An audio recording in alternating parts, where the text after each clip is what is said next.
Art and culture, कला एवं संस्कृति।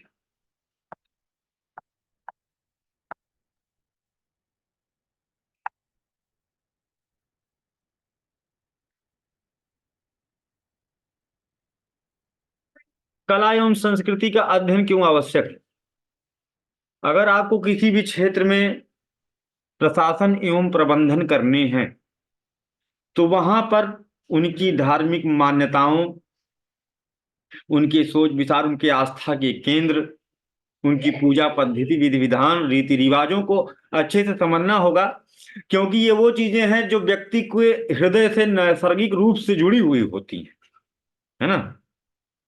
अगर मान लीजिए कि आप किसी देवी देवता को बहुत हृदय से मानते हैं और कोई व्यक्ति आपका बहुत ही खासम खास हो, लेकिन वह उस देवी देवता को कुछ अपशब्द कह दे तो आप उससे थोड़ा सा मनमुटाव की भावना पैदा हो जाती है, रखने लगते हैं। तो यह अत्यावश्यक है कि शासक को, है ना, राजा का दैव सिद्धांत पहले भी बताया गया था, अभी तो सेवक ही होते हैं जो होते हैं, तो जनता क्या है, हमारी शासक हैं, और उनकी इच्छा क्या है ना।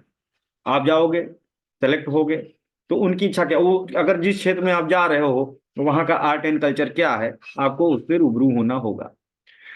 अभी तो ये नहीं कि आजादी के बाद ऐसा सिस्टम बनाया गया, उसके पहले से ही, है ना, जब अंग्रेज लोग भी नियुक्त करते थे यहाँ पर वायसराय या अधिकारी, तो वो भी कहते थे कि भाई उनको रखो जिन्होंने कम से कम 10 साल भारत में रहे हों और यहाँ की कला एवं संस्कृति से रूबरू हों। उसके बावजूद भी उनको ट्रेनिंग दी जाती थी कि यहाँ के लोगों के क्या मान्यताएं हैं जहां पर आप जा रहे हो, इसलिए आपको भी ये पढ़ना होगा। कला एवं संस्कृति का काफी बड़ा सिलेबस है, लेकिन जितना आपके इम्पोर्टेंट चीजें हैं जो ज्यादा पूछी जाती हैं आपके पेपर में, उनको हम लोग उठाएंगे। तो ज्यादा समय ना गंवाते हुए हम लोग आज का पहला जो सेशन स्टार्ट करेंगे वो है धार्मिक साहित्य।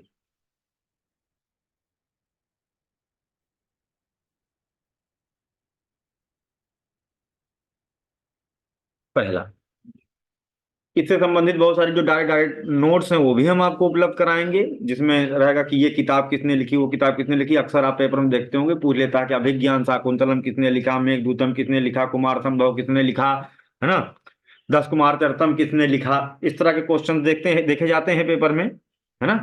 तो वो चीज आपको यहाँ पर देखने को मिलेगी। तो धार्मिक साहित्यों में हम इसको बांट लेंगे कला एवं संस्कृति में, कि इधर हम पहले प्राचीन काल के,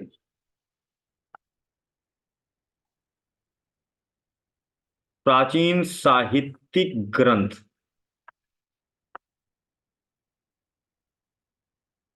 हाँ आदित्य बोलिए। सर ये जो बुक वगैरह आप बता रहे हैं पीडीएफ, इसका इसको आज ही सेंड कर दीजिएगा, बुक नहीं क्योंकि भेज, पर बुक अरे भेज वही मतलब काम नहीं नोट्स होता, में। नोट्स भेजूंगा जो पढ़ाया हूँ। हाँ सर आज भेज दीजिएगा, क्योंकि परसों को एग्जाम है, कुछ पढ़ लेंगे थोड़ा सा। अच्छा अच्छा अच्छा, बिल्कुल। तो मैं आपको ऐसा करता हूँ कि मेरे पास एक कंपाइल्ड जो है नोट्स हैं, है ना, जो इस टॉपिक क्या है वही मैं भेज दूंगा। ठीक है। अच्छा मान लो हिंदी हिंदी ट्रांसलेट करने में ज्यादा समय लगेगा, आपको अर्जेंट चाहिए, क्योंकि हमको हिंदी में तो उसे पूरा कन्वर्ट करना पड़ता है, पूरा सर ट्रांसलेट। सर इंग्लिश ही भेज दीजिए ना, हम लोग ट्रांसलेट कर लेंगे। ठीक है, चलो देखो, अगर मैं समय निकाल पाया तो हिंदी अर्जेंट है इसलिए, नहीं तो एक ट्रांसलेशन में समय लगता है, मैं करके भेज दूंगा। ठीक है। ठीक सर। हाँ, तो प्राचीन साहित्यिक ग्रंथ में हम देखेंगे वैदिक साहित्य, वैदिक लिटरेचर्स।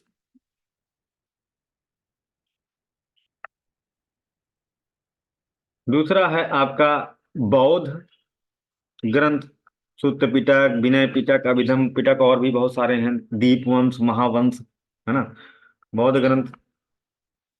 और इसी तरह से जैन लिटरेचर भी है। इस समय थोड़ा सा जैन लिटरेचर से क्वेश्चन बन रहे हैं, पहले तो ज्यादा नहीं पूछता था, लेकिन इस समय जैन टेक्स्ट से देखिए तो आप पाएंगे क्वेश्चंस आ रहे हैं। और जो क्वेश्चन आते हैं थोड़ा सा टिपिकल टाइप का क्वेश्चन यहाँ से उठ रहा है। और यहाँ से तो हर हाल में भाई क्वेश्चन तो श्योर शॉर्ट आना ही है ना, एक क्वेश्चन तो आ ही जाता है। और एक क्वेश्चन, अगर एक चैप्टर पढ़ करके एक क्वेश्चन आ जा रहा है तो अच्छा है, बुरा नहीं। हाँ आदित्य बोलो, हैंड रेज किया है। नहीं सर, गलती से दब गया था, सॉरी। ठीक है, तो हैंड रेज जैसे करेंगे तो उसके बाद हटा भी लेंगे, है ना, उसको हटा भी लेंगे। तो हम लोग आज जो स्टार्ट करने चल रहे हैं, है ना, इसमें भी सबसे पहले आ जाएंगे इसमें वैदिक ग्रंथों में, वैदिक लिटरेचर पर आ जाते हैं। सीक्वेंस से पढ़ने से हमें ज्यादा ही याद होता है ना। तो वैदिक ग्रंथ अब हेडिंग डाल लेंगे, यही आज का पहला चैप्टर है। और हमें रटना बिल्कुल नहीं है, कहानी की तरह पढ़ना है चीजों को, है ना। पहली क्लास है, थोड़ा सा स्लो चलेंगे, धीरे धीरे स्पीड बढ़ाएंगे, ठीक है। वैदिक ग्रंथों को दो भाग में बांट दिया गया। एक होता है श्रुति, श्रुति, दूसरा होता है स्मृति ग्रंथ। तो पहला क्वेश्चन आपसे बहुत डीप नहीं पूछेगा, आपसे, है ना, एसएससी के एग्जाम में सिर्फ इतना पूछेगा, है ना, कि कौन सा श्रुति है, कौन सा स्मृति है, कौन, इस तरह से क्वेश्चन बनते हैं, ठीक है। तो श्रुति ग्रंथ हुए हैं जो कि माना जाता है कि ब्रह्मा जी के मुख से उद्धृत सात ऋषियों को सबसे पहले सुनाए गए, और उनमें कोई चेंजेस नहीं कर सकता है, जो है एज इट इज वही है, अनक्वेश्चनेबल ट्रूथ, है ना, अनक्वेश्चनेबल ट्रूथ होता है ये अमेंडेबल है, ये संशोधनीय है, इसमें संशोधन होता है, रिसर्च करने वाले लोग ढूंढ ढूंढ करके उसको करेक्ट करते हैं, है ना। इसमें रिसर्च नहीं करनी है। अरे जो ब्रह्मा खुद बोल दिया है कोई बात, तो फिर उसमें क्या रिसर्च करनी है, ब्रह्मा ज्यादा जानकार हो गए हो, है ना, ऐसा माना जाता है। तो इनको ब्रह्मा जी ने सात ऋषियों को सुनाया, सात ऋषियों ने अपने अपने गुरुकुलों में सुनाया, अपने चेलों को सुनाया, और उन्होंने अपने चेलों को सुनाया, उन्होंने अपने चेलों को सुनाया, और सुनते सुनते सुनते सुनते ये आगे बड़ा। लिखना मना था, लिखना मना था, ऐसा नहीं कि कॉपी कलम किताब ना ही था, लिखना मना था, लिख नहीं सकते थे, और इनको लिखा गया। अब यहाँ पर एक प्रश्न बनता है, क्यों रिमझिम ऐसा काहे कर दिए होंगे कि लिखना मना, जैसे हम कहते हैं तुम लोगों को नोट्स नहीं बनाना है, कह देंगे नोट्स बनाए तो हाथ काट दिए जाएंगे, ऐसे पहले आदेश जारी करते थे लोग। क्यों,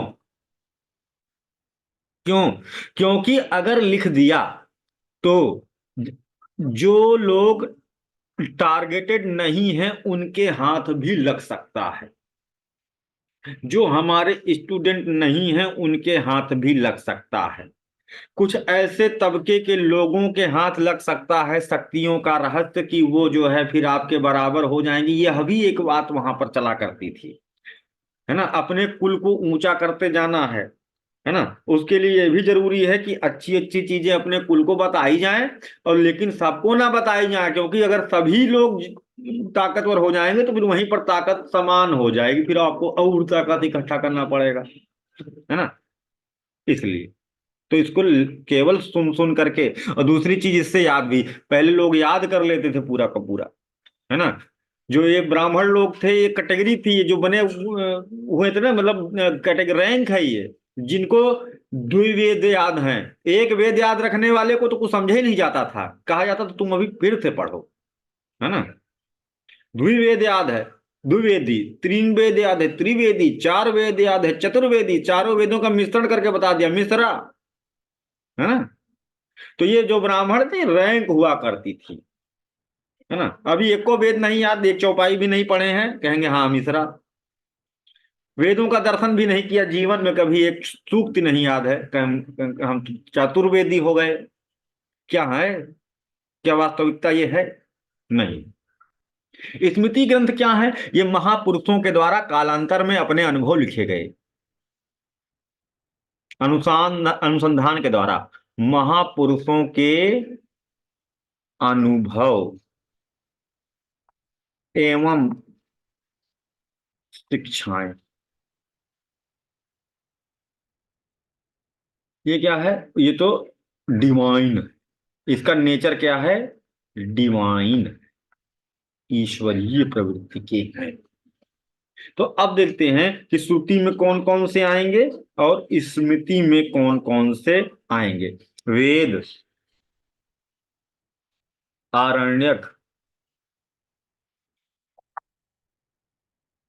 ब्राह्मण, ब्राह्मण ग्रंथ है। आपको ये पूछेगा, ऑप्शन देगा तो आपको टिक मार देना है सीधे। ब्राह्मण, उपनिषद,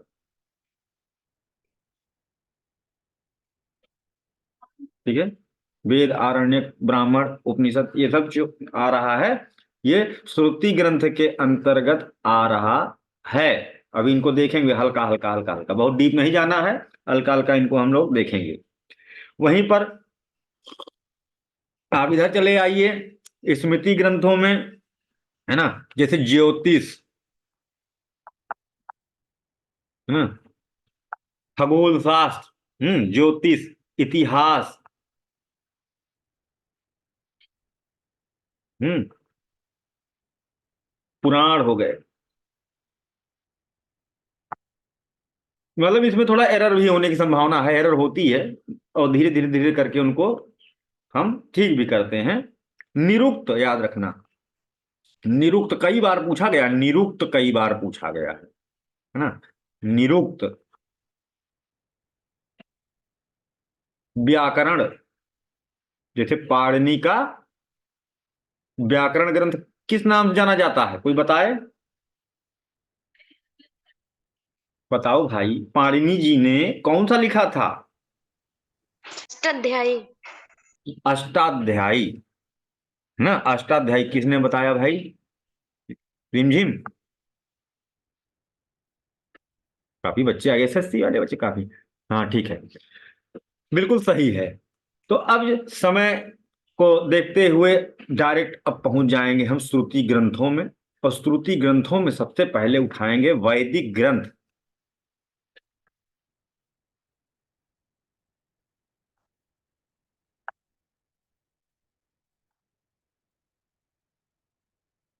वैदिक ग्रंथ, तो ये बताइए कितने वेद हैं?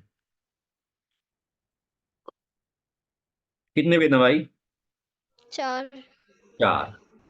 कौन कौन से? ऋग्वेद, सामवेद, यजुर्वेद, अथर्ववेद। ऋग्वेद, सामवेद, यजुर्वेद और अथर्ववेद। तो सबसे पुराना और सबसे पहला, है ना, वो है ऋग्वेद। हेडिंग डाल के लिख लेंगे ऋग्वेद। और इससे आए हुए जो क्वेश्चंस हैं डायरेक्ट डायरेक्ट अभी आपको फंसेंगे ऋग्वेद से, ठीक है।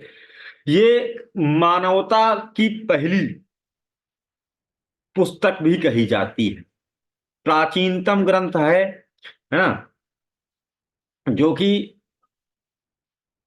1700 ईसा पूर्व के करीब लिखा जाना प्रारंभ हुआ, ठीक है। और लिखा गया बहुत समय, 900 बीसी तक लिखा गया। थोड़े थोड़े पार्ट अलग, लास्ट में सबसे इसमें सूक्त जोड़ी गई थी जो काफी आप लोगों के में पूछी जाती है।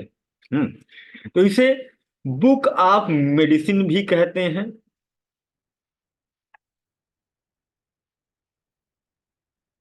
औषधि की किताब पहली चीज किसे कहते हैं, क्योंकि इसमें ऐसे मंत्र हैं जिनका जिनका प्रयोग करने से देवता खुश होते हैं और बीमारियों का निदान करते हैं, है ना। औषधियों में और दिव्य गुण आ जाते हैं, औषधि की किताब भी कहते हैं। फर्स्ट टेस्टामेंट ऑफ मैनकाइंड भी कहा जाता है, ठीक, मानवता का प्रथम ग्रंथ।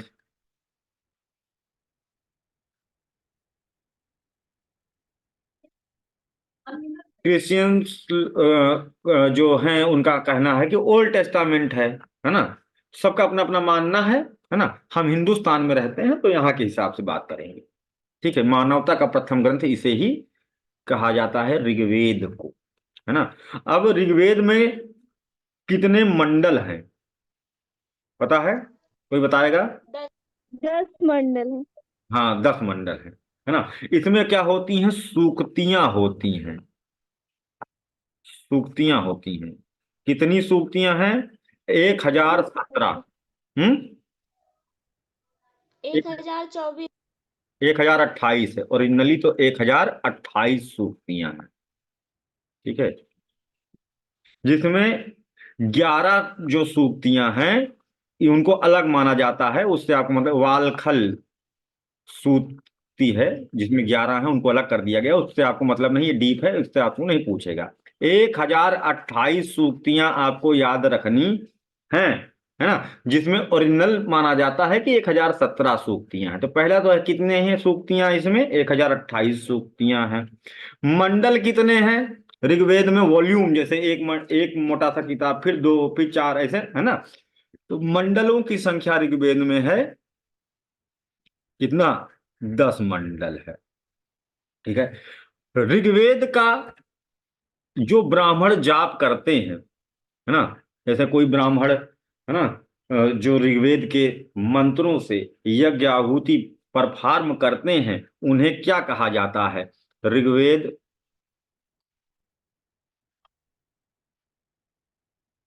ऋग्वेद का वाचन करने वाला ब्राह्मण क्या कहलाता है? डायरेक्ट क्वेश्चन आपके में पूछा गया था।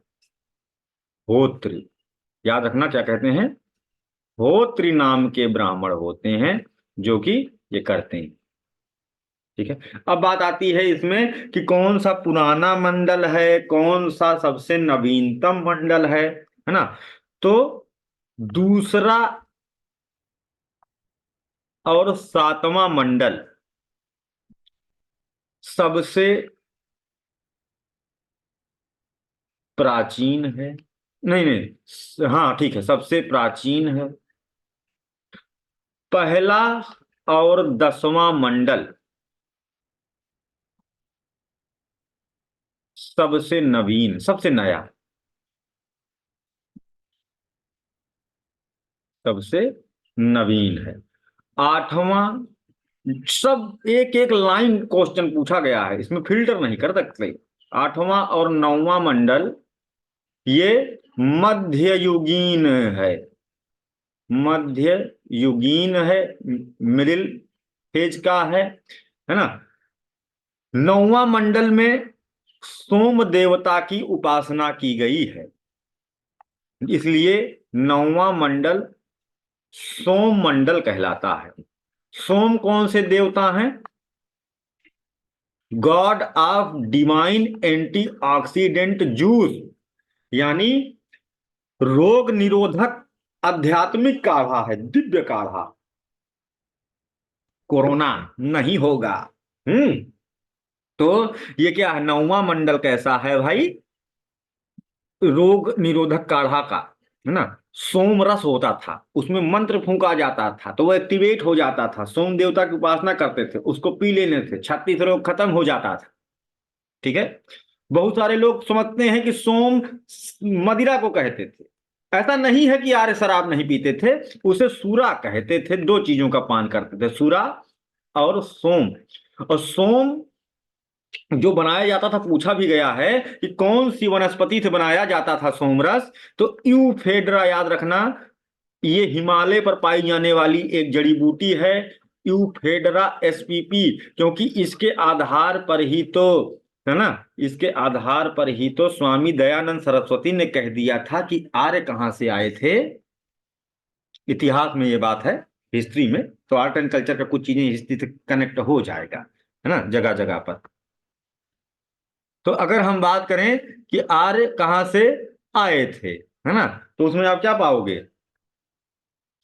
इनके हिसाब से? तिब्बत।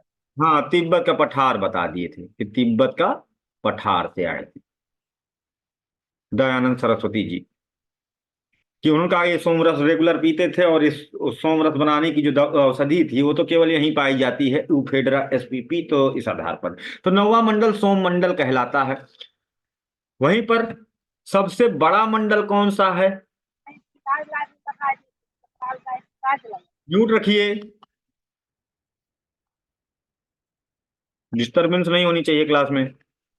सबसे बड़ा मंडल, सबसे बड़ा मंडल 10वां मंडल,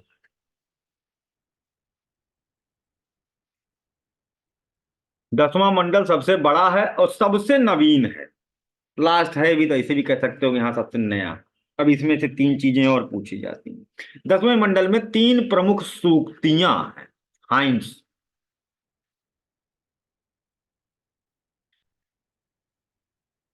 पहली पहली सूक्ति है, मतलब तीन बहुत ज्यादा इंपॉर्टेंट सूक्तियां हैं। एक है नासा दिया सूत, नासा दिय सूत। तो इसमें डायरेक्ट ही पूछेगा का है नासा दिय सूत में।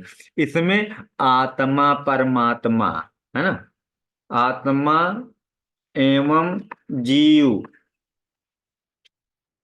के बारे में है। ओरिजिन ऑफ यूनिवर्स, ब्रह्मांड की उत्पत्ति, सृजन कैसे हुआ, ये सब कहानी, सारा का साइंस इसमें दिया गया है नासा दिया सूक्त में। दूसरा सूक्त है पुरुष सूक्त। पुरुष सूक्त, पुरुष सूक्त में क्या है? चातुर्वर्ण व्यवस्था। हाँ, इसमें सबसे पहले आया यहाँ पर क्या? वर्ण व्यवस्था वाला जो चार्ट हो, वर्ण व्यवस्था का कॉन्सेप्ट लिखा पढ़ी में यहाँ सबसे पहले देखा, यानी कि शुरुआत में वर्ण व्यवस्था नहीं था, लास्ट में जोड़ा गया है। इस पर ध्यान देने की बात है। जो ब्राह्मण क्षत्रिय वैश्य शूद्र है ना, सूक्त पुरुष सूक्त में कहा गया कि पुरुष के शरीर से, है ना, ब्रह्मा जी कौन? पुरुष, उसके शरीर से ब्राह्मणो मुखमासी तम्बाहु राज जायता, है ना। तो मतलब ब्रह्मा जी के मुख से कौन? ब्राह्मण उत्पन्न हुए। हाथों से कौन पैदा हुआ? क्षत्रिय। क्षत्रिय पैदा हो गए।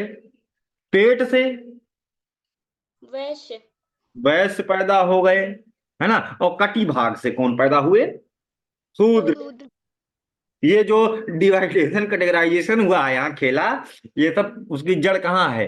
पुरुष सूक्त में है। तो वेरी वेरी वेरी इंपॉर्टेंट, है ना, सूक्तियों में से ये है। याद रहेगा। आगे चलते हैं। ये सारा खेल 10वें मंडल में हो रहा है। और तीसरा नदी स्थिति सूत्र।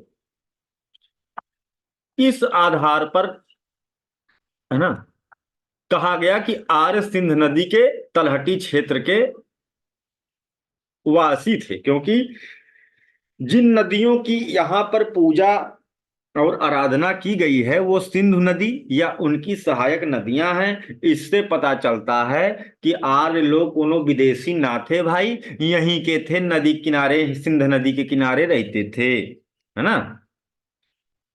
अलग अलग स्रोत हैं, अलग अलग विचारधाराएं हैं, हम लोगों को उससे मतलब नहीं है क्या सही है क्या गलत। हम लोग को याद करके चलना है, जो पेपर में आ जाए फंस जाए, है ना। हाँ, समझे भी रहना है चीजों को, क्योंकि आजकल जो प्रश्न बन रहे हैं बड़े बड़े ही स्तरीय, और वो चाहती है सिविल सर्विसेज कि आप डीपली गोता लगाएं, पढ़ें, कुंजी पढ़ करके आप ना आए। कुंजी पढ़ करके बना हुआ अधिकारी नहीं चाहिए, समझदार अधिकारी चाहिए, है ना। तो आपको समझदार बनना होगा, या तो जो बनेगा वही पास होगा, है ना।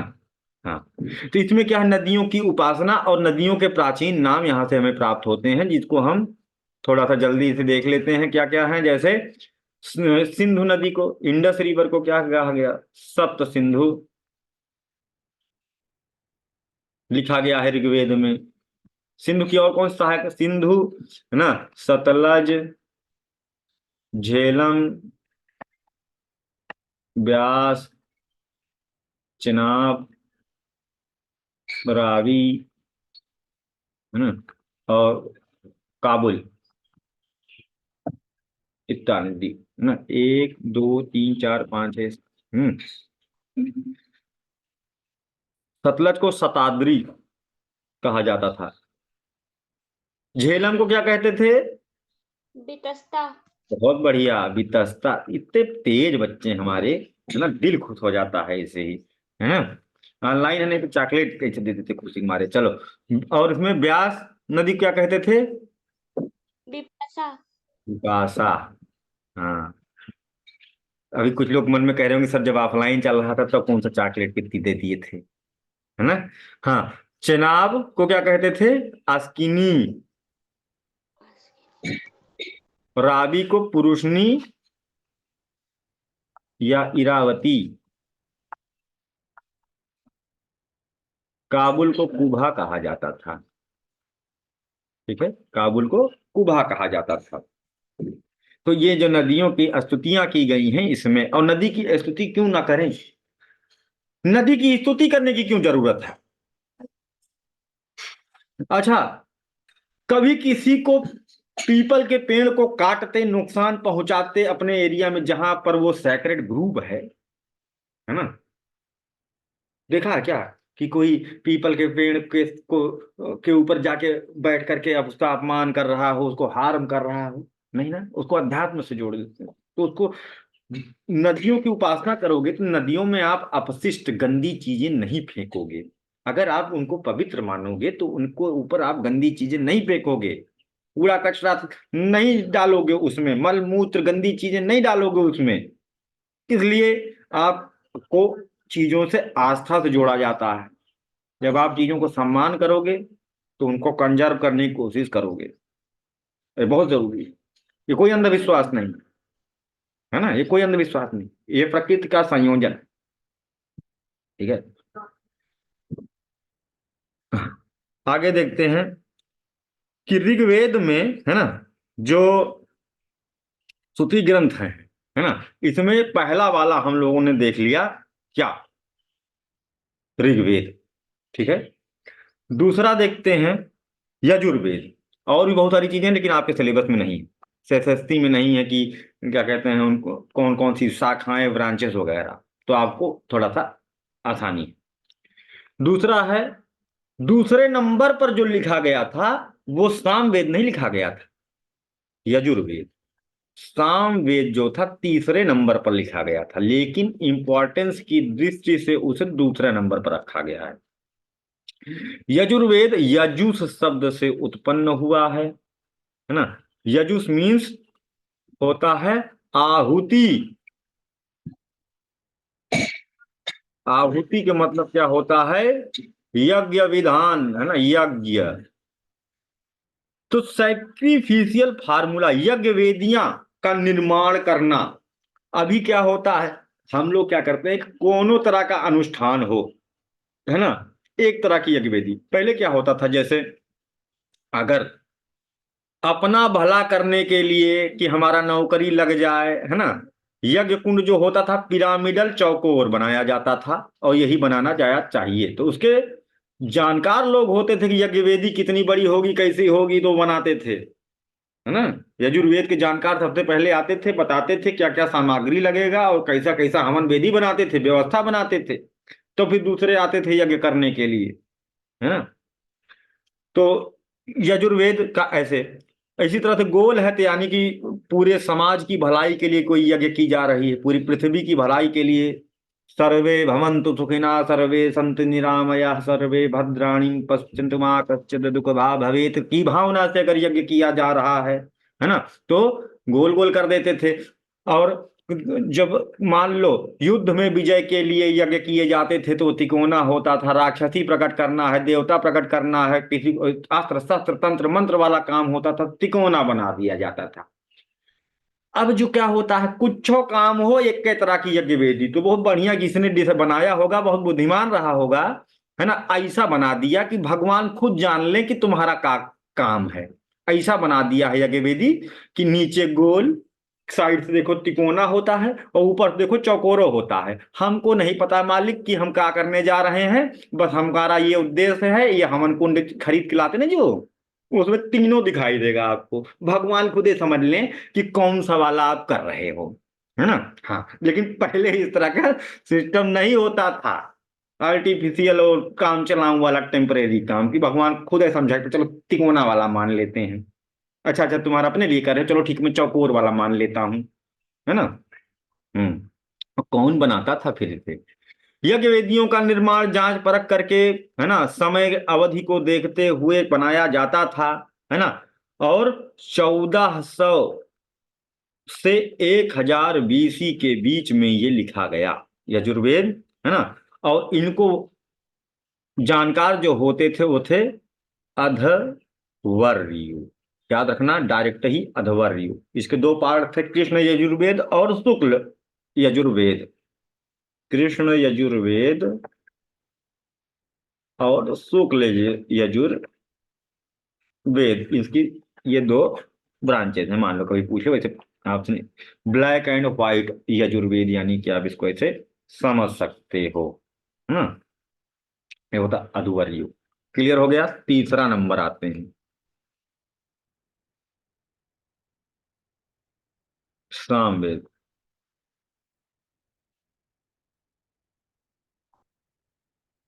सामवेद, सामवेद सब समन, है ना। यानी कि यजुर्वेद क्या था? बुक ऑफ सैक्रिफिशियल प्रेयर्स, यज्ञ आहुतियों से संबंधित कर्म कांडों का ग्रंथ है। सामवेद इसे कहते हैं बुक ऑफ म्यूजिक,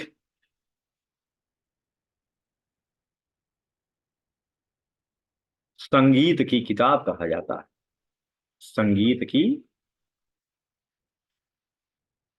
किताब कहा जाता है। और महत्व की दृष्टि से तो सामवेद को ऋग्वेद के ऊपर भी रखा गया है।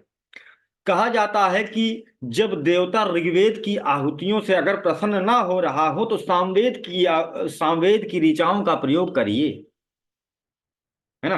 क्यों? इसमें है कुछ नहीं एक्स्ट्रा, है ये ऋग्वेद ही, लेकिन कैसे? ये ऋग्वेद की सूक्तियों का संगीतात्मक रूप है ना। ऋग्वेद की ऋचाओं का सांगीतिक संकलन है। देखो संगीत सबको पसंद है।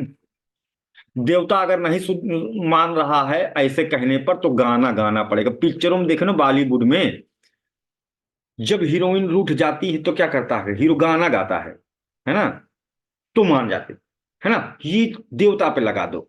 ऋग्वेद की जो है सर्वे भयंत कर रहे थे, नहीं हो रहा, नहीं देवता मान रहे थे, तो अब गाना पड़ेगा, है ना। तो सामवेद में बस वही चीज है, सांगीतिक रूप है। इसको ऐसे आप समझ सकते हैं, जैसे मान लीजिए दो बच्चे हैं आपके, एक बच्चा आके कह दे, हे पिताजी मैं आपको बहुत मानता हूं, आप मेरे सर्वस्व हैं, मैं आपके लिए अपनी जान भी दे सकता हूं, ऐसे कह के चला गया, है ना। सही बात किया है उसने। और काम भी जितना, दोनों उतना ही सेवा कर रहे हैं।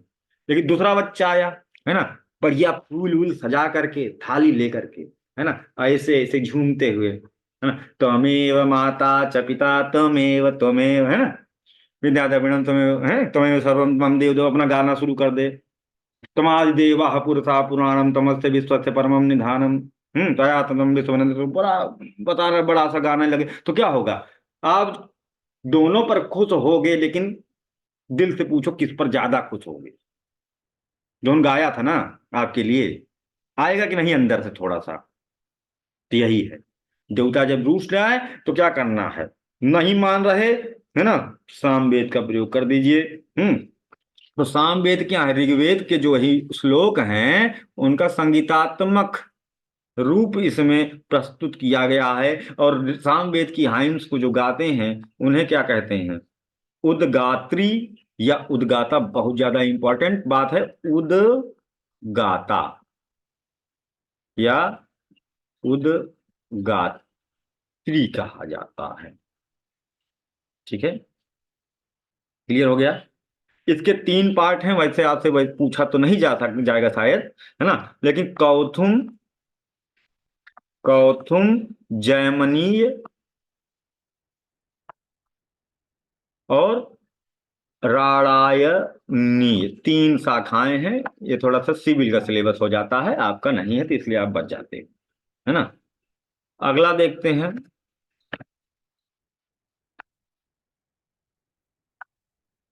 अथर्ववेद। ये अलग है। बहुत समय तक तो अथर्ववेद को वेद ही नहीं मानते थे। ये वेद त्रयी का भाग नहीं है। वेद त्रयी, इंपॉर्टेंट लाइन नोट करेंगे, वेद त्रयी में केवल तीन वेद हैं।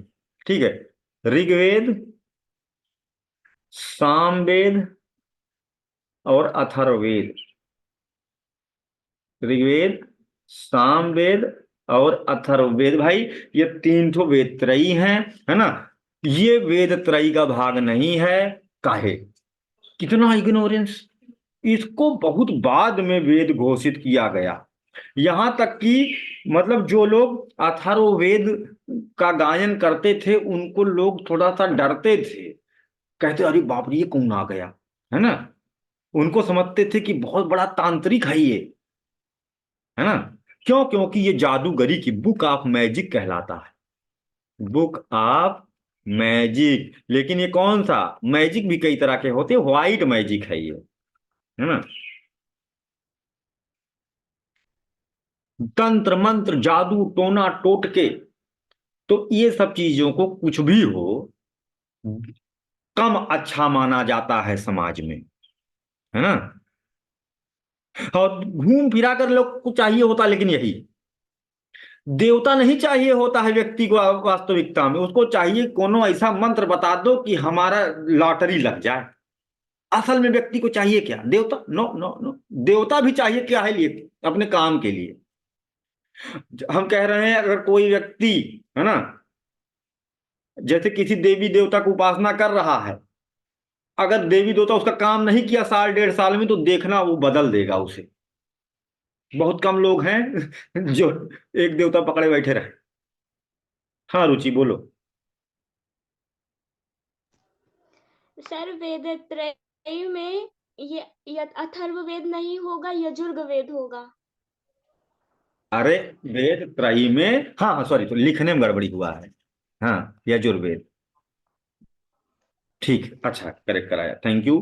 तो ये यजुर्वेद है ना। अथर्ववेद बेचारा जादू टोनक शिकार हो गया, और इसको बाद में क्या हुआ, एक ठो ऋषि थे, है ना। ऋषि तो थे दो, एक थे अंगिरा ऋषि, उन्होंने सबसे पहले, है ना, कहा कि इसको, अंगिरा ऋषि कौन थे? हनुमान जी के नाना, अगर याद हो तो, है ना, अंगिरा ऋषि।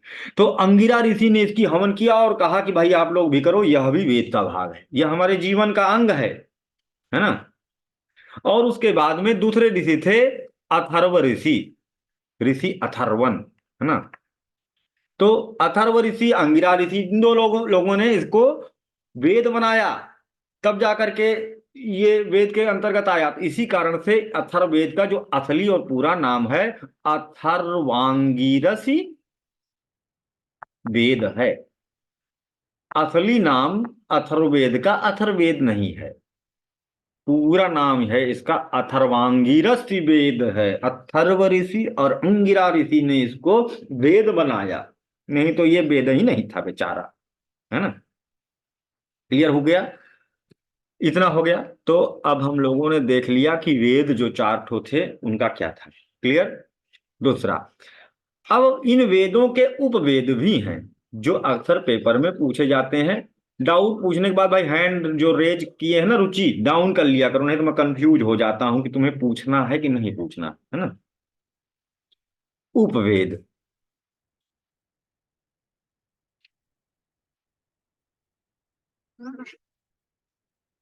गौतम ऋषि कब से हनुमान जी के नाना हो गए, है ना।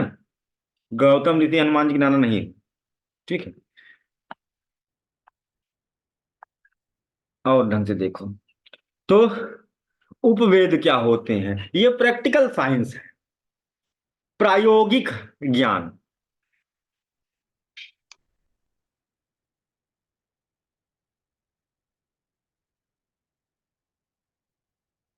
जीवन में हमें बहुत सारे ऐसे ज्ञान लेने होते हैं जिनसे हमारा जीवन संचालन सुगम, सहज, है ना, और उत्कृष्ट हो जाता है।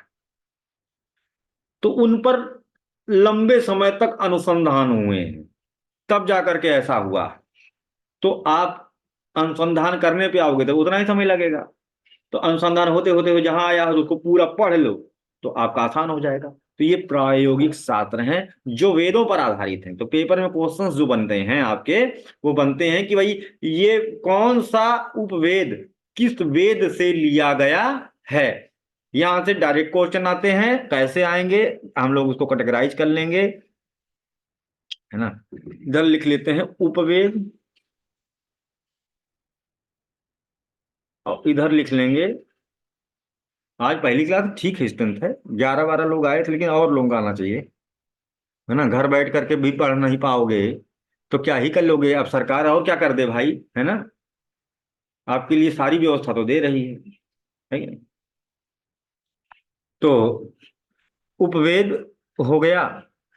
अधिक से अधिक सब लोग आइए क्लास में, और लोगों को बता देना कि ऑनलाइन क्लासेस अभी स्टार्ट हो गई हैं, है ना।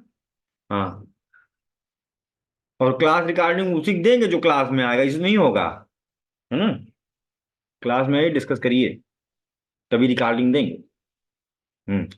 उपवेद, जो वेद किस वेद पर आधारित है ये, ठीक है। तो पहला, है ना, आयुर्वेद। और रचयिता किसने जो है उस उपवेद का सृजन किया, रचयिता। तो पहला कौन सा है, आयुर्वेद। इसमें क्या है भाई, इसमें औषधि वगैरह है, और क्या आयुर्वेद तो जानते ही होंगे। कौन सा वेद होगा, ऋग्वेद पर आधारित है। रचयिता इसके हैं कौन, धन्वंतरी जी। नोट कर लीजिए, धन्वंतरी जी। दूसरा है गंधर्व वेद। गंधर्व कौन होते हैं, गंधर्वों और अप्सरा। गंधर्व सिंगर हैं कहाँ, वहां इंद्र के यहाँ, है ना, देवलोक में। गंधर्व होते हैं, बढ़िया सिंगर होते हैं, कॉमेडी करते हैं, मनोरंजन करते हैं देवी देवताओं को, है ना। हाँ, और जो अप्सराएं होती हैं वो नृत्य करती हैं, है ना। और इस तरह से भाई, इतना तपस्या उपासना करके कोई गया देवता बना है, तो यही तो मजा लेने के लिए ना वहां गया है। हाँ भाई, वहां गजब गंधर्व, है ना। तो वही तो गंधर्व वेद क्या है, बुक ऑफ म्यूजिक ही है, यानी कि किस पर डिपेंडेंट होगी, है ना, सामवेद होगा। सामवेद है ये, है ना। और रचयिता कौन है इसके, कौन है, नारद, नारायण नारायण, सुने हो नहीं, नारद जी, जो सब जगह झगड़ा वगैरह लड़ा देते ना बीच बीच में जाके। इनको श्राप मिल गया था कि तुम 1 मिनट से ज्यादा कहीं खड़े नहीं हो सकते, है ना। तो इस कारण से कुल घूम घूम कर झगड़ा लड़ाते रहते थे। लेकिन बहुत बड़े सिंगर थे, बहुत बड़े भक्त थे, है ना। और झगड़ा लड़ाते नहीं थे। अगर कोई व्यक्ति 100 आदमी से दिन भर मिलेगा तो अपने आप उसका यही हो जाएगा, है ना। हाँ, भाई कुछ तो बोलेगा, और कुछ हो बोलेगा तो गड़बड़े हो जाएगा फिर, है ना। किसी की भी बात बताया तो गड़बड़ हो गया, है ना। तो कुल देवता राक्षस कुल घूमते रहते थे, है ना। देवताओं के पास कहें देखो तो तुम्हारे लिए सेना बना रहा है, राक्षस के पास गए देखो या बचे रहना, नहीं तो वो इंद्र तैयार कर रहा है।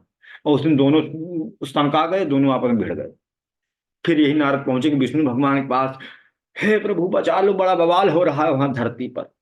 विष्णु जी कहते थे यार तुम ही सब करके आए हो, है ना बाबा, है ना, चलो ठीक है, देखता हूँ कुछ मैनेज करूंगा। हम्म। तो गंधर्व वेद है ना। तीसरा क्या है, तीसरा है शिल्प वेद, सिविल इंजीनियरिंग की किताब, है ना। ये किस पर है, यजुर्वेद पर। पुष्पक विमान वगैरह बनाने की विधियां इसमें लिखी गई हैं, शिल्प वेद में, है ना। कौन लिखा, भगवान विश्वकर्मा, जिसे कहते हैं विश्वकर्मा जयंती कब होती है, हम्म, कब होती है विश्वकर्मा जयंती। चलो, अभी 3 हो गया, और हटाना पड़ेगा इसको। चौथा, धनुर्वेद। धनुर्वेद, इसमें धनुष गदा तलवार, अलग अलग तरह के, अलग अलग हाइट के लोगों के लिए कितना बड़ा अस्त्र शस्त्र सही रहेगा, हवा की डायरेक्शन देख करके कैसे निशाना मारे, ये सब चीजें जो इसमें दी गई हैं धनुर्वेद में है। इसको लिखा था विश्वामित्र ने। और यह भी आधारित है किस पे, क्योंकि इसमें अस्त्र शस्त्र बनाने की बात की जा रही है ना। और उस अस्त्र शस्त्र का किस तरह से प्रयोग करना है इसकी बात की जा रही है यहाँ पर, है ना। युद्ध कला से संबंधित ग्रंथ है धनुर्वेद, है ना। डिफेंस साइंस है ना। रक्षा विज्ञान, किसने लिखा है ये रक्षा विज्ञान, कौन से वेद पर, यह भी यजुर्वेद पर है, यजुर्वेद पर है। विश्वामित्र ने लिखा था, विश्वामित्र ने लिखा था, ठीक है। पांचवा, शस्त्र शस्त्र वेद। एक मिनट, शस्त्रास्त्र वेद।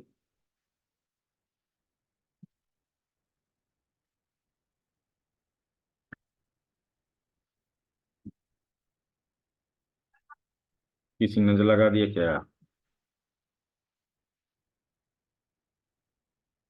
हम्म।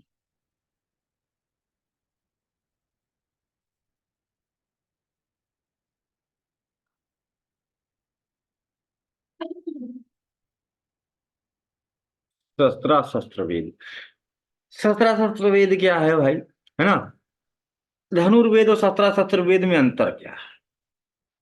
शस्त्रास्त्र वेद में कभी आपने थोड़ा सा याद करने के लिए, ऐसे रावण ने किया आजा, तैसे आ जाता था दिव्यास्त्र। उसमें अस्त्र थे, इसमें दिव्यास्त्र है।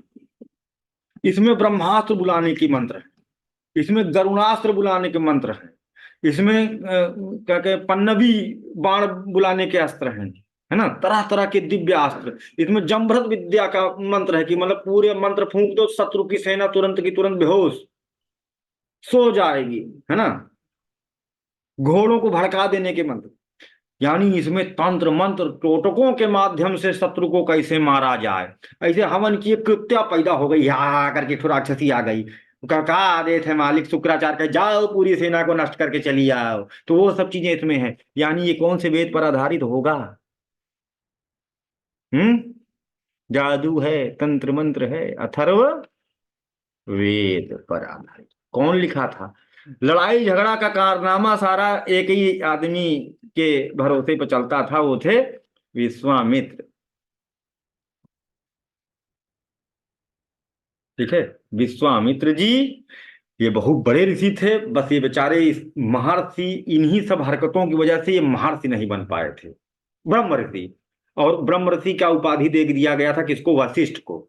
और इसी में जलन के मारे वशिष्ठ और विश्वामित्र का बड़ा झगड़ा हो गया था, और उसके कारण आगे जाकर के बैटल ऑफ टिनकिंग हुआ था, दशराग युद्ध। इतिहास का है, हम उससे कोई मतलब अभी सिलेबस के अकॉर्डिंग नहीं रखेंगे, वो इतिहास के लेक्चर्स में आप लोगों ने ऑलरेडी पढ़ा होगा, है ना?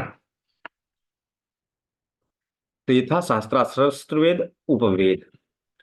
तो यहां से वेद और उपवेद खत्म हुए। नेक्स्ट आता है अगला पॉइंट, ब्राह्मण। श्रुति ग्रंथ यह भी है ब्राह्मण।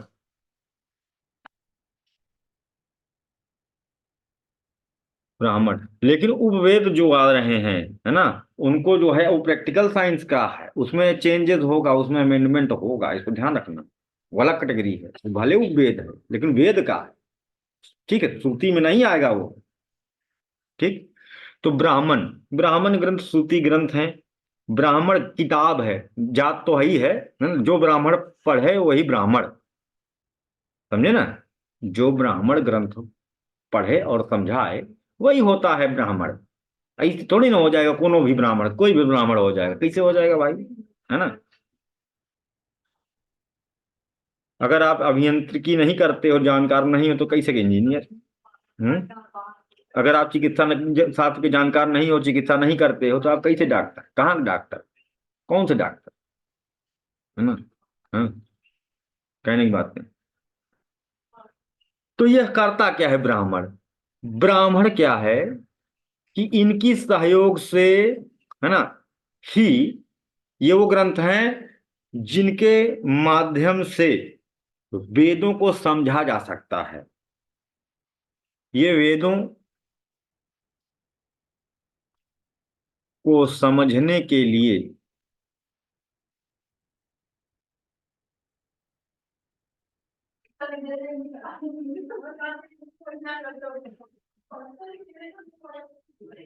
प्रयुक्त होते हैं।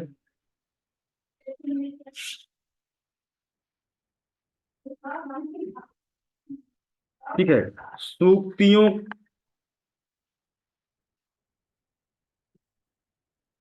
के पीछे की कहानी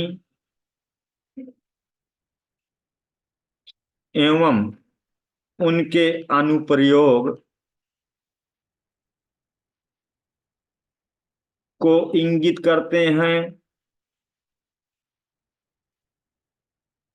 ना। कि मतलब इससे पता चलता है कि कौन सी हाइम को कहाँ प्रयोग करना है। अब भाई तलवार से आप कपड़ा तो सियोगे नहीं, हम्म, जिस चीज का जिस चीज के लिए बनाया गया है। आप कैसे जानोगे? वेद में कहानी नहीं लिखी होती, तुरंत एक हाइम खत्म हुई दूसरी शुरू हो जाएगी। कभी वेद देखे हो? है ना, देखेंगे तो आप देखेंगे, है ना, कि उसमें एक हाइम खत्म हुई फिर दूसरी शुरू हो गई।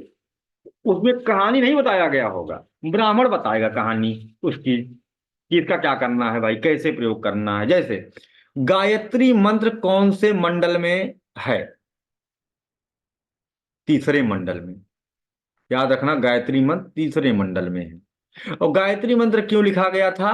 म्लेच्छों के शुद्धिकरण के लिए। ये पेपर में पूछा गया था तो लोगों को यही ऑप्शन गलत लग रहा था। ऑप्शन था सूर्य देवता की उपासना के लिए, दूसरा ऑप्शन था सविता देव की उपासना के लिए, है ना, तीसरा ऑप्शन था, है ना, म्लेच्छों क्षेत्र, हाँ यही था, म्लेच्छों के शुद्धिकरण के लिए, और चौथा ऑप्शन था महामारी, क्षेत्रीय महामारी को दूर भगाने के लिए।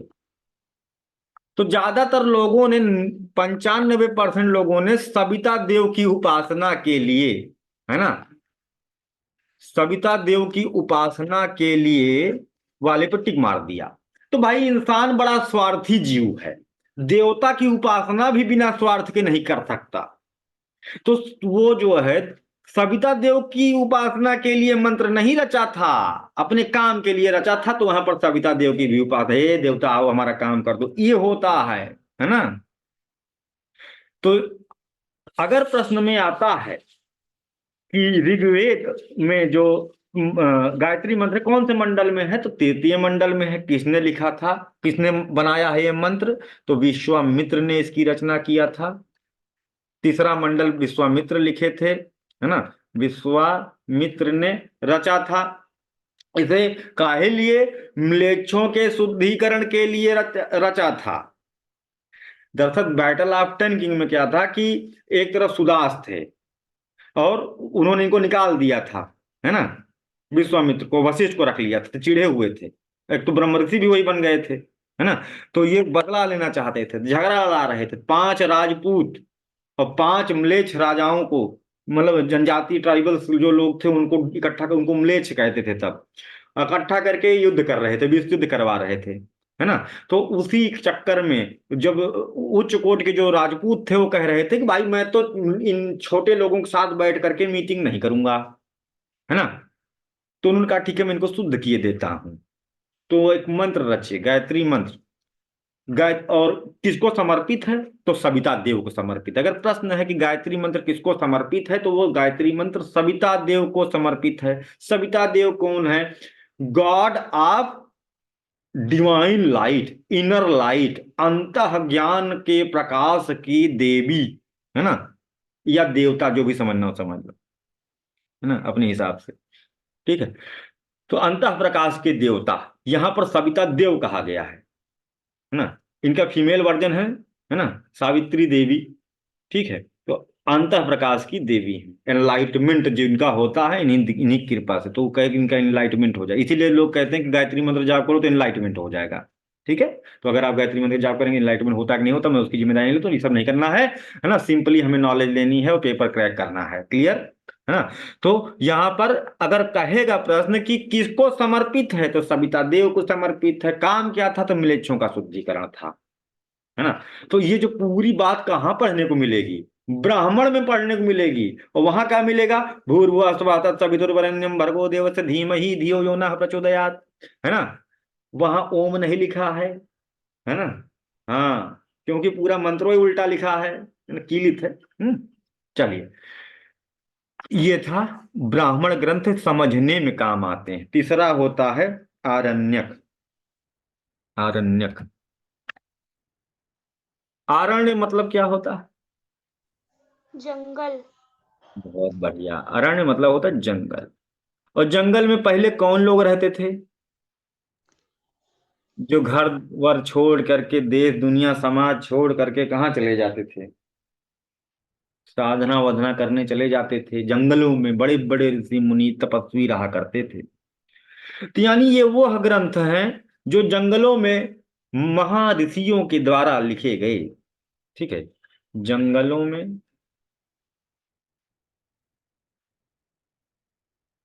महर्षियों के द्वारा। अच्छा, महर्षि सबसे ज्यादा कौन से राज्य में थे?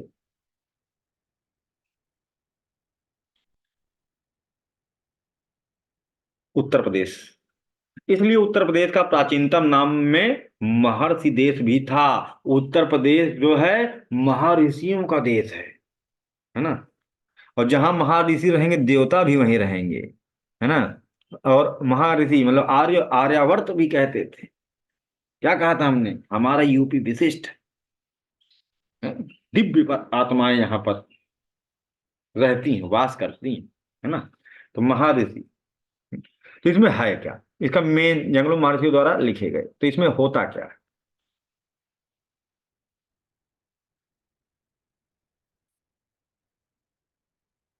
पहली चीज जो पेपर में रहेगी, यह कर्मकांड और हवन यज्ञ पर बल नहीं देता।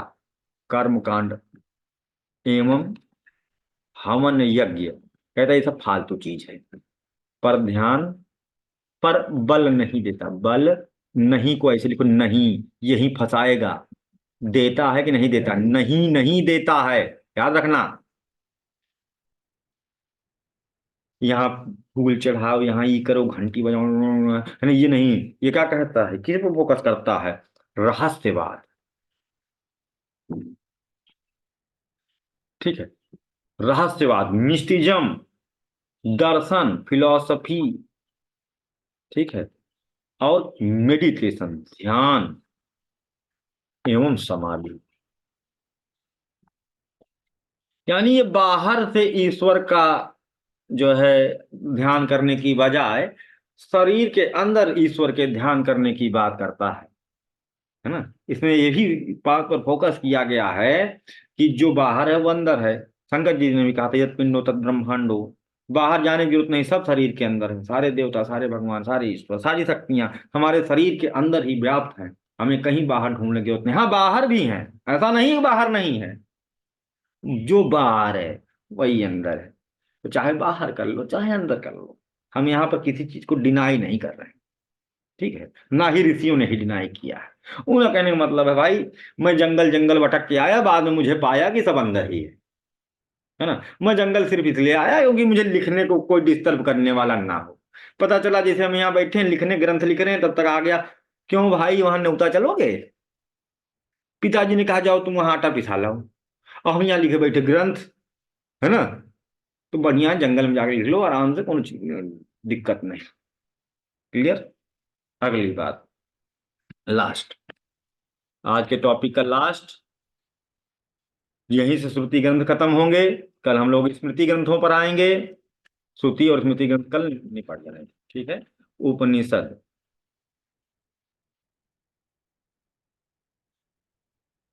उपनिषद इसका मतलब होता है गुरु के नजदीक बैठना, sitting near the feet of master. गुरु के पद के निकट बैठना, sitting near the feet of master, feet of the Lord, है ना। फिर क्या होता है, बच्चों में नैतिक विकास करना है। अगर हम लोग बचपन में थे, याद करो, अगर कोई पढ़ाने वाला टीचर आ जाए तो बहुत तेज भागते थे, लेकिन दादाजी कह दें कि आओ बेटा तुम्हें कहानी सुनाए तो सुनने चले जाते थे। और कहानियों के माध्यम से हमें नैतिक शिक्षा दी जाती थी। तो इसी तरह से वेदों को आसान किया गया है यहाँ पर, कहानियों के माध्यम से नैतिक शिक्षा का विकास किया जा रहा है यहाँ पर। ठीक है, कहानियों के माध्यम से, वास्तविक स्टोरी के माध्यम से विकास किया जा रहा है। तो उपनिषद यही होते हैं, ओरली कहे गए, उसके बाद में लिखे गए। सारे श्रुति ग्रंथ भी सब ओरली थे, बाद में लिखे गए, है ना। और इसमें है ऐतरेय, है ना? सबसे पुराना कौन सा? बृहदारण्यक उपनिषद, बृहदारण्यक उपनिषद सबसे पुराना। ठीक है। और मुंडकोपनिषद है। इसमें क्या है, कोई खास चीज? हम्म, बताइए। टोटल कितने हैं? 108। लेकिन मुख्य कितने हैं? मुख्य हैं केवल 11। 11 उपनिषद मुख्य हैं, जिन्हें मुख्योपनिषद कहा जाता है। पूछ ले कि निम्नलिखित में से कौन सा मुख्य उपनिषद में नहीं आता है, ऐसे करके भी क्वेश्चन बना सकता है। बृहदारण्यक जो उपनिषद है सबसे पुराना, बड़ा भी बहुत है ये, है ना। मुंडक उपनिषद में क्या? सत्यमेव जयते, डायरेक्ट पूछा गया एसएससी का फेवरेट क्वेश्चन। सत्यमेव जयते कौन से उपनिषद से लिया गया है ना। सत्यमेव जयते हो गया। तीसरा कठोपनिषद, है ना। इसमें ओम की चर्चा की गई है सर। हाँ, कठोपनिषद, ईशोपनिषद, इसमें यम और एक ठो और था, क्या नाम है उसका? जिनको पाता, उनके पिताजी ने कहा था तू नरक में चला जा, तो यमराज को ढूंढने निकल पड़े थे, है ना। यमराज और जो अपने पिता के बड़े आज्ञाकारी थे, थोड़ा सा हमको नाम जो है, सर यम और नचिकेता। यम, वो नचिकेता संवाद, यम और नचिकेता संवाद डायरेक्ट पूछेगा किसमें है। इसमें ईशोपनिषद में सत्यवान और सावित्री, सत्यवान सावित्री इसमें है ना। इसी तरह से प्रश्नोपनिषद है, जिसमें प्रश्नोत्तरी है, डाउट क्लियरेंस के लिए है। बहुत सारे प्रश्न फिर उनका उत्तर, है ना। शंका समाधान के लिए है ना। इसी तरह से है मांडूक्योपनिषद, मांडूक्योपनिषद।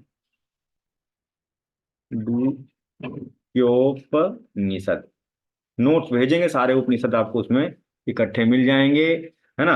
इसी के साथ में आज हम लोगों ने श्रुति ग्रंथों को पढ़ा, समझा। कल हम लोग इसी तरह से पढ़ेंगे, स्मृति ग्रंथों को खत्म करके वैदिक लिटरेचर खत्म कर देंगे, और साथ ही साथ बौद्ध लिटरेचर भी कल हम एंटर कर जाएंगे, क्योंकि उसमें इतना ज्यादा है नहीं। बौद्ध लिटरेचर भी खत्म कर डालेंगे कल, और ये वही लिटरेचर खत्म कर डालेंगे, ठीक है। ऐसे धीरे धीरे आगे बढ़ेंगे। तो ये बताइए, आप लोगों को क्लास समझ में आई? कोई डाउट किसी को हो तब मैं बैठा हूँ, रिकॉर्डिंग आप कर दे रहा हूँ, जिसको जो भी पूछना हो पूछ सकते हो, है ना। क्लियर?